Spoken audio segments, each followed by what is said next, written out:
मानस श्रृंखला में आज का विषय संस्कार। संस्कार जीवन व्यवहार का महत्वपूर्ण पहलू है। व्यावहारिक जीवन का आधार है और व्यक्ति की पहचान भी है। यही व्यक्ति के भावी कर्मों के आधार भी होते हैं। इसीलिए हमारे दर्शन ने सुसंस्कृत बनने पर इतना महत्व दिया है। यहां तक कि जन्म से लेकर मृत्यु तक जीवन को 16 संस्कारों से विभूषित भी किया है।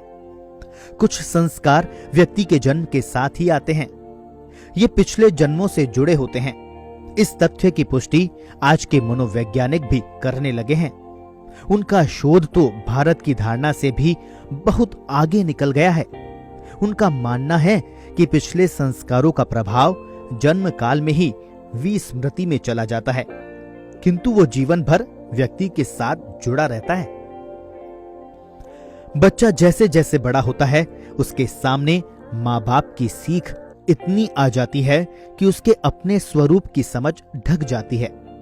जीवन व्यवहार में धीरे धीरे अन्य मान्यताएं, अवधारणाएं, सामाजिक परंपरा, नियम कायदे उसके मन पर एक आवरण बनाते जाते हैं। उसके संस्कारों का मूल स्वरूप ढकता चला जाता है। मां और पिता के अंश भी व्यक्ति में होते हैं, जो उसके व्यक्तित्व विकास में अपना प्रभाव जीवन पर्यंत बनाए रखते हैं।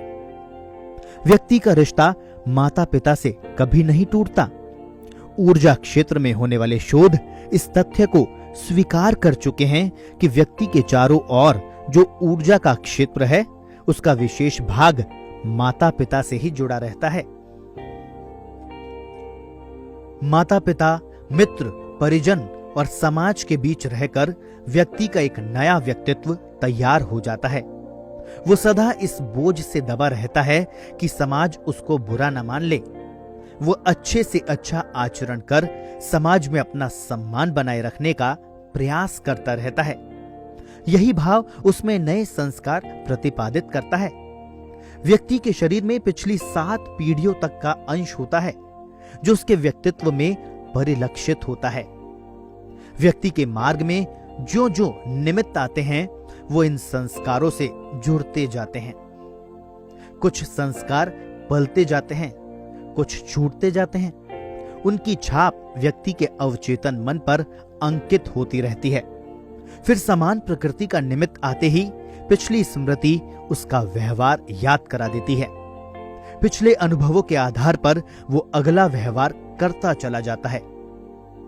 यहां एक बात महत्वपूर्ण है कि व्यक्ति की मूल प्रकृति पूरी उम्र ढकी ही रहती है। वो संसार में क्यों आया है और वो कौन है, इसका आभास मात्र भी उसे नहीं हो पाता, किंतु उसका ये मूल स्वरूप भी उम्र भर अकुलाहट में दबा रहता है। हर क्षण होने वाले मन के अंतर्द्वंद का भी यही मूल है।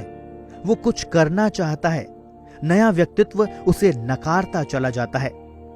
मूल व्यक्ति किसी के नियम कायदों में रहना नहीं चाहता, अपना स्वतंत्र अस्तित्व बनाए रखना चाहता है। यहीं पर हमारे दर्शन की भूमिका अहम की इकाई के रूप में पृथक होती है। सामाजिक जीवन में होने वाली सभी प्रक्रियाएं और प्रतिक्रियाएं व्यक्ति के इस द्वंद से ही उत्पन्न होती है। मूल और अन्य के निरंतर संपर्क के संस्कारों की रस्साकशी ही उसके व्यक्तित्व को सकारात्मक या नकारात्मक बनाती है।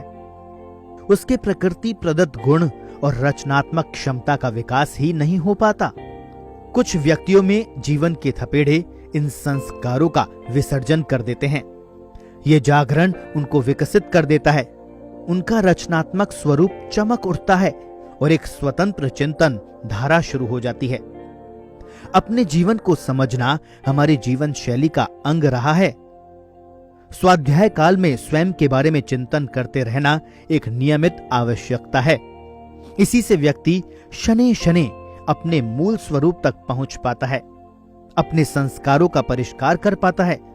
वो स्वयं को सृष्टि का अंग समझता है तथा आवरण दूर होने के साथ ही उसकी मूल शक्तियां जागृत हो जाती है। उसकी सामाजिक उपादेयता भी स्वतः बढ़ जाती है।